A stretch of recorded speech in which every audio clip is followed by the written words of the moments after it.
최근 부동산 시장 동향 또 주목해볼 관련 이슈들에 대해서 짚어보겠습니다. 네, 도움 말씀 주시기 위해서 한양대 도시공학과 이창무 교수님 나와 계십니다. 어서 오세요, 오세요. 교수님. 안녕하세요. 예. 교수님 무슨 부동산 시장 먼저 그 중에서도 아파트 매매 가격 흐름부터 한번 좀 짚어주시죠, 최근에. 네. 예, 전국적인 상황은 사실은 큰 문제는 아니고요. 네. 전체적으로 봤을 때는 서울을 제외하고는 하락세에 가까운 그런 지방들이 네. 대부분이고 예. 서울만이 좀 상승하고 있느냐 아니냐에 대한 많은 논란이 있죠. 예. 그래서 최근에 6.27 대책 이후의 시장 변화라는 게 보통 저희가 이제 부동산원의 주간 시세 지수를 가지고서 네. 변동률로 이제 시장 상황을 판단을 하는데 부동산원 지수로 보면 하락하지는 않는 것 같아요. 상승세가 점점 둔화되고 있는 상황이고 이번 주에 나온 자료를 보더라도 한 0.08 서울이 예. 정도 수준에서 왔다 갔다 하는 그런 상황인 것 같습니다. 근데 반면에 이 시세 지수가 사실 실거래가 지수와 비교해서 보게 되면 생각보다는 후행하는 그런 경향이 있어서 예. 실제 지금 시점에 어떤 일이 벌어지고 있는지 또 과거에 어떤 일이 벌어졌는지에 대한 그런 판단이 시세로 보는 것하고는 좀 틀립니다. 예. 그래서 그 화면에 나오는 자료를 보시면 파란색으로 나온 게 이제 실거래가 신고된 자료를 가지고서 주간 지수를 만든 네. 거고요. 그다음에 빨간색으로 예. 나온 주황색으로 나온 게 부동산에서 나오는 주간 시세 지수의 주간 변동률입니다. 그래서 쭉 보시면 뭔가 이렇게 봉이 있고 골이 있는데 예. 이 시세 지수가 실거래가 지수에 어떨 때는 한 달, 어떨 때는 한 두 주 이렇게 후행을 하죠. 어허. 그래서 예. 최근에 벌어진 상황을 보면은 토지거래 허가구의 경우에도 푸는 거야 그렇다 치더라도 다시 묶을 때 보면 실거래가 지수는 이미 한 두어 주 전에 하락하고 상승세 둔화되는 상황이었었는데 시세 지수는 그때 막 치고 올라가는 시점이었거든요. 네. 그래서 사실은 언론에서 그런 많은 포화에 대한 부분을 견디지 못해서 다시 묶어야 되는 상황을 만들 수가 있었던 거죠. 이제 그런 것처럼 뭔가 시장에 주어지는 정보를 시세 지수로 잘못 파악을 하게 되면 정책적인 선택들이 왜곡이 될 수 있다고 생각을 합니다. 이제 그런 면에서 이제 이런 실거래가 시세 지수를 실거래가 지수를 가지고서 좀 시장을 판단하기 위해서 노력을 하는데 다만 이 한 달 이상을 기다려야지 네. 실거래가 잘 축적이 예. 되거든요. 그래서 최근에 어떤 가격 변동에 대한 부분은 확신을 할 수가 없죠.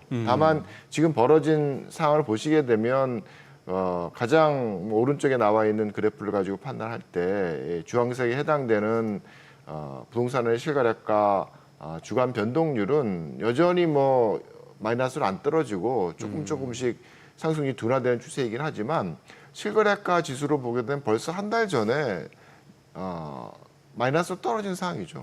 예. 그래서 그러네요. 저점을 네. 찍고 이제 지금 뭔가 이렇게 횡보하는 그런 상황인 것 같아요. 그래서 이 시장 상황에 대한 판단이 6.27 대책에 대한 효과가 굉장히 강하게 발휘가 되었고 지금 시점에서 보게 되면 앞으로의 어떤 상황은 계속 하락세가 강하게 된다기보다는 횡보하는 구도 속에서 상승세가 벌어질 가능성이 높은 그런 시점이라고 생각이 듭니다. 왜냐하면 자료가 점점 쌓일수록 잠정지수 같은 경우에는 점점 올라가는 상황이 발생을 하거든요. 예. 그래서 예. 조금은 시세지수로 보는 그런 시장 상황과 실거래가 지수로 보는 시장 상황이 약간의 차이가 있다고 판단할 수 있을 것 같습니다. 재건축 좀 여쭤보고 싶은데 이제 재건축의 대표적인 쪽 하면은 이제 압구정 쪽도 있겠습니다만 대치동 음마 아파트 이게 보니까 이제 재건축 정비계획 결정안 이제 가결이 됐고 서울의 낡고 오래된 아파트 대표로 좀 꼽히고 있는 상황인데 이게 정비계획 확정까지 무려 20년이나 걸렸다면서요.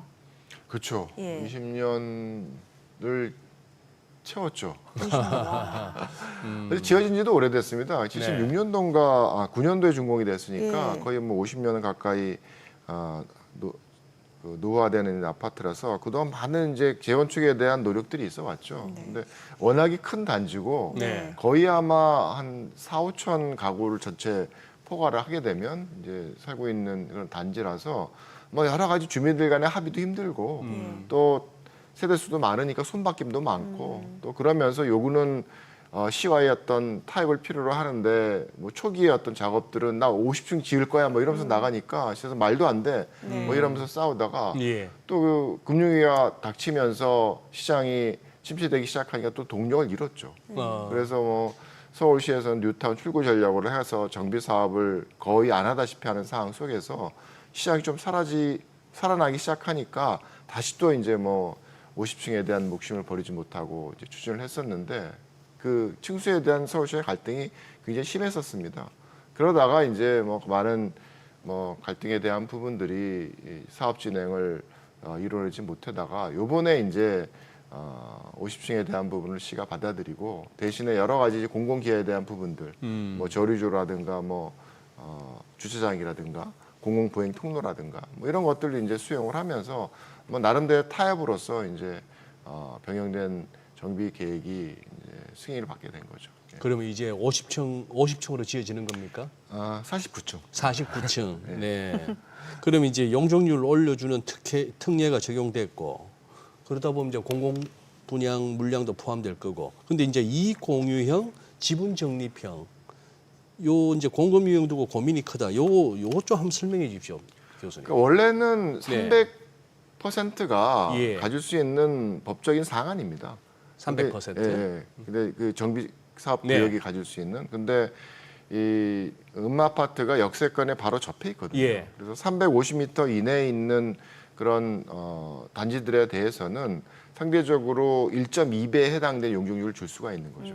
300이면 360%까지 용적률을 줄 수 있는데 대신에 증가된 용적의 절반 정도는 공공주택으로 내놔랍니다. 네. 근데 이제 역세권이기 때문에 단순하게 임대뿐만 아니라 공공 분양에 해당되는 주택도 지어야 된다라고 이제 뭐 도시환경 정비법에서 개정을 하면서 요구를 하고 있는 거죠. 그래서 아파트 같은 경우에는 360을 다 찾아 먹지 않고 한 330 정도를 해서 전체적으로 보게 되면 공공주택에 대한 숫자가 한 180호 정도인가요? 182가구 정도가 공공 분양 주택으로 이제 요구되는 그런 상황이고 그 안에 뭐 여러 가지가 있지만 수익 공유용도 있고요. 지분 적립형에 대한 그런 유형도 이제 포함이 되어 있습니다. 그래요.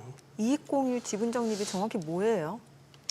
그러니까 이 공유형 같은 경우에는 이게 그 처음에 분양을 받을 때 분양가 상한제 대상 지역이기 때문에 좀 싸죠, 시세보다. 네네. 한 80, 70% 정도 겁니다. 또 거기에 또 80%로 분양을 받을 수가 있습니다. 네. 싸게 받는 거죠. 예. 대신에 팔고 나갈 때 네.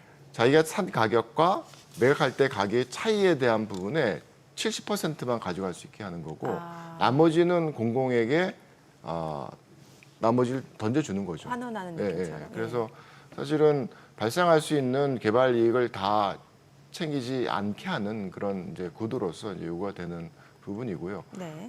지분 적립형은 분양가 상한제 가격으로 사는데 더 이상의 할인은 없지만 자기의 사는 금액을 전체 금액의 뭐 일정 뭐 20%로 시작을 한다 그러면 거기서부터 시간이 지날수록 조금씩 자기 집을 늘려가는 구도가 되는 거죠. 그래서 한 10년이 지나면 자기 주택에 대한 모든 지분을 매입할 수 있는 그런 상황이 되는 거죠. 그래서 싸게 살 수 있는 그런 구도를 이제 만들어 주는 건데 처음에. 예, 처음에.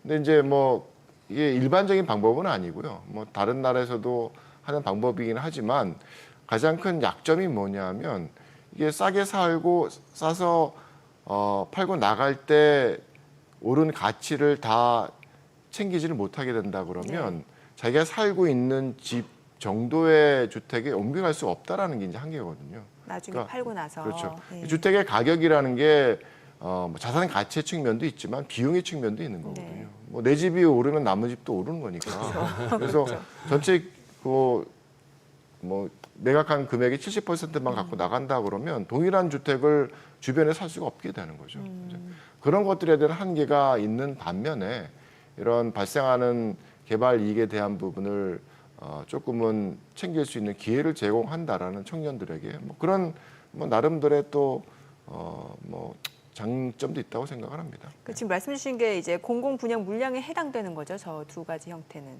그렇죠. 공공 분양 물량의 두 가지 형태가 예. 취해질 수가 예. 있고 다만 이제 토지 임대부 같은 경우에는 이 경우에는 해당이 안 됩니다. 그러네요. 교수님 보시기에 재건축 계획 이거 확정되는데 20년 걸렸고 실제 재건축이 완전히 마무리되는 데는 어느 정도 예상하십니까?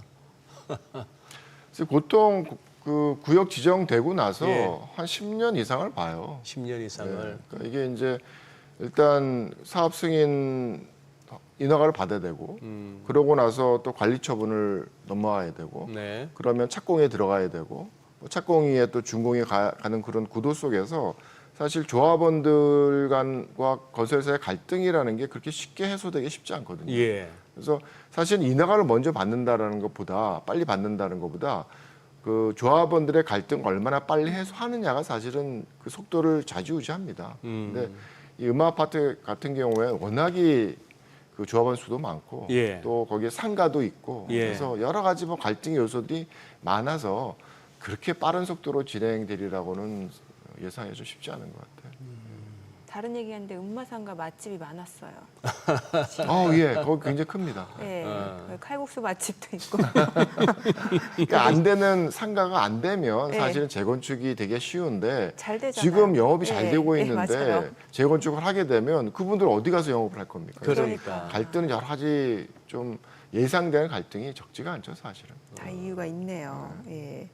뭐 이러면은 이제 그 대치동 안 그래도 지금 그쪽은 수요가 높은 지역이잖아요. 학원가도 있고 사교육의 중심지다 보니까 집값이 또 뛸 수밖에 없는 상황이 마련이 되는 것 같아요. 주변 집값에도 많은 영향을 미칠 것 같은데 어떤가요? 글쎄요, 뭐 사람들이 생각보다는 뭐 똘똘해서 네. 영향을 받는 부분을 명확히 판단을 하죠. 그래서 이 재건축과 관련된 단계가 진행이 되면 해당 재건축 단지의 시장의 가격은 분명히 상승 요인으로 작동을 합니다. 그래서 올라가고 있는 상황이 되는데 주변에 있는 아파트들은 뭐 재건축 진행 속도가 늦은 데도 있고 이미 신축된 데도 있고 그래서 그 영향을 고지고대로 뭐 따라서 받으리라고는 생각하기 쉽지 않고요. 네. 앞에 나와 있는 화면에 나오는 그래프를 보시게 되면 이게 강남구의 그 앞에서 보여드렸던 주간 그 실거래가 지수를 법정동별로 뽑아서 제시한 겁니다. 보시게 되면 뭐 강남구라고 다 똑같이 움직일 것 같은데 다 다르게 움직입니다. 예, 예. 그래서 최근에 이제 그 재건축 관련돼 가지고 굉장히 파격적인 혜택을 받은 곳이 압구정 단지죠. 네. 거의 뭐 250m의 높이를 허용했으니까. 그래서 그게 이제 250m를 주게 되면 사실 날개를 펼쳐서 모든 그 호수에서 한강 조망을 완벽하게 볼 수 있는 그런 배치가 가능해지거든요. 네. 근데 지금은 한강을 볼 수 있는 가구가 전체 20%도 안 될 겁니다. 네. 그래서 이제 그런 것들이 사실은 예상되는 가치를 상승시키는 방향으로 작동을 하는 거죠. 그래서 원인이 되면 저렇게 올라갑니다. 근데 주변에 있는 아파트를 해서 그만큼을 쫓아가지는 않죠. 보시게 되면. 그래서 저는 주변에 주는 여파는 생각보다는 그렇게 크지 않을 거라고 생각을 합니다. 예. 지금 이거 서울 뭐 늘 주택난 합니다만 교수님 뭐 이쪽으로 얼마나 계속 연구하시고 고민하셨겠습니까? 이거 지금 여전히 서울에서 주택에 대한 수요는 많고 공급은 부족하다. 이 명제가 지금도 맞는 얘기입니까? 항상 맞았죠. 항상 맞았고. 네, 맞았죠. 앞으로 뭐 인구 구조를 보나 뭐를 보나 이건 변함 없습니까? 그러면은? 근데 수요와 네. 관련된 부분이 결국은 공급을 어떻게 선택하느냐에 따라서 예. 거기에 따른 영향이 다르게 나타나니까요. 그러니까 예. 일단 뭐 저희가 그 뭐 경춘 고속도로 지금 양양 서울간 고속도로죠. 예. 그걸 타고서 춘천 쪽에서 쭉 오다 보면 한강을 넘으면서 뭐 하남 미사가 보이고 예. 강남으로 그래요. 들어오고 뭐 이렇습니다. 예. 보시게 되면 외곽은 굉장히 고밀의 고층이에요. 예. 근데 강남 쪽으로 들어올수록 밀도 높이가 낮아집니다. 예. 네. 그 얘기는 뭐냐면 가장 사람들이 일을 많이 하는 최고자 고용 중심지 주변은 주거 밀도가 그리 높지 않고 그러니까요. 외곽으로 갈수록 주거 밀도가 높다라는 얘기예요. 예. 예. 그런 구도 속에서 사실 서울이라는 최고차 고용 중심지가 가질 수 있는 주거의 기회를 많이 주지 못했다라는 게 예. 이제 그런 물리적인 현상 속에서도 이제 벌어지는 거죠. 그래서 네.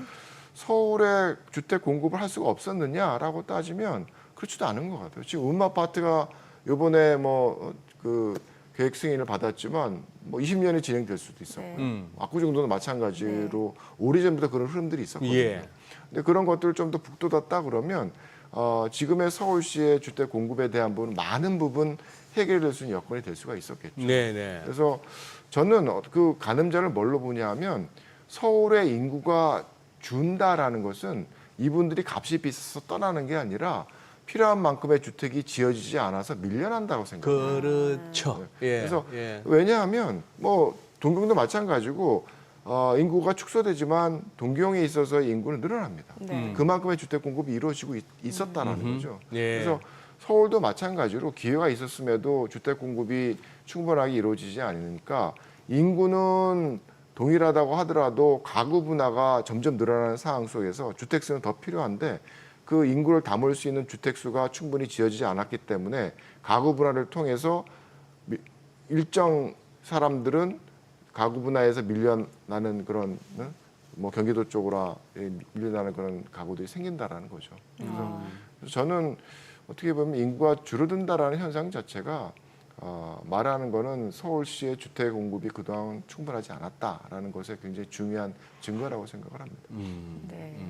이게 뭐 그러다 보니까 서울시 주택난 해결하기 위해서 신도시 구축 얘기가 나오고 있고 또 이거보다는 오히려 고밀 개발이 조금 더 경제적이다 이런 얘기가 나오고 있는데 이게 어떤 차이가 있는지도 좀 알려주세요.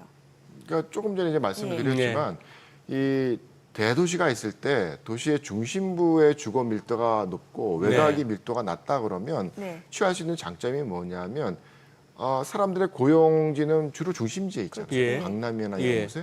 그래서 자기가 고용 중심지에 가깝게 산다 그러면 많은 사람들이 시간을 덜 들이고 출퇴근할 수 있는 그런 도시가 되는 거죠. 근데 네.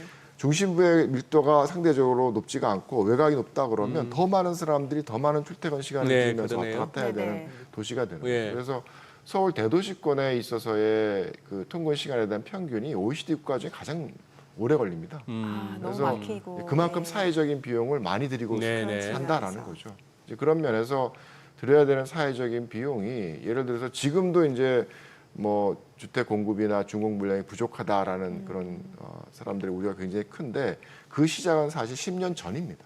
10년 전 박원순 시장 때 뉴타운 출구 전략으로 거의 뭐 400개에 가까운 정비 구역을 해제를 하면서 네. 그때 진행되면 지금 입주가 이루어질 물량들이 사라졌거든요. 그게 한 26만 호 정도가 됩니다. 네. 그래서 이 26만 호가 지금 진행이 됐다 그러면 사실 많은 사람들이 도심에 가깝게 살았겠죠. 예. 근데 그게 이루어지지 못함으로써 외곽에 어딘가에서 예. 가서 나가 산다 그러면 우리가 지불해야 되는 사회적인 낭비적 통근의 비용이라는 게 연간 1조 원이 돼요. 꽤 크네요. 그죠? 네. 그래서 도시의 공간 구조를 좀 더 효율적으로 만들어 간다라는 게 그 도시의 경쟁력을 만들어내는 데 굉장히 중요한 겁니다. 단순하게 뭐 집을 한 채를 비싸게 팔고 싸게 팔고의 문제 이상의 네. 사회적인 어떤 경제성의 문제가 있다라는 겁니다. 예. 그리고 요거는 좀 뭐 가슴 아픈 얘기인데 이게 청년 안심 주택 이거 믿고 우리 청년들 그거 했는데 전세 아니 이게 무슨 오히려 조금 더 청년층을 울리고 있다. 이 어떤 내용인가요, 이게? 그게 청년 안심주택이라는 게 사실 공공주택은 아니고요. 예. 그러니까 뭐 같은 사업지에 SH가 하는 사업도 있지만 민간이 사실은 시행하는 사업이거든요. 예. 근데 단지 이제 청년들에게 좀 더 낮은 임대료로 임대를 예. 해라라는 그런 구도의 상품인데 문제는 민간이 사업을 하면서 사실은 자기의 자본이 많지 않은 그런 상대적으로 자산 여력이 크지 않은 주체가 예. 임대 사업을 하다 보면 뭐 건설을 위해서 들여야 되는 건설 비용이나 이런 것들을 제때 이제 뭐 지불할 수 없는 그런 상황이 예. 되는 거죠. 그럼 이제 해당 임대 사업자가 파산이 된다 그러면 예. 이게 뭐 경매로 넘어가면서 거기에 보증금을 많이 넣고 살고 있는 청년 임차 예. 가구의 경우에는 늦게 뭐 들어간 가구의 경우에는 후순위가 되는 거죠. 네. 그래서 경매를 통해서 뭐 금액이 나온다고 하더라도 선순위는 찾아가는데 예. 나머지 일정 가구는 자기 보증금 못 찾아가는 그런 상황이 발생할 수가 있는 그런 구도가 벌어지는 거죠. 그래서 이번에 이제 벌어진 잠실에 있어서의 예. 청년 암신 주택이 그런 현상이라고 생각을 합니다. 아니, 그런 상황을 피하려면은 그러면은 민간 기업에서 한 거는 피하는 게 피하는 수밖에 없습니까? 어떻게 하는 거죠? 여러 가지 겁이 좀 나서. 고민스러운 게 있는 거죠. 그러니까 민간이기 때문에 뭐 공공이 모든 걸 책임질 수도 없는 거고 네. 사실은 그 뭐 보증금 반환 예.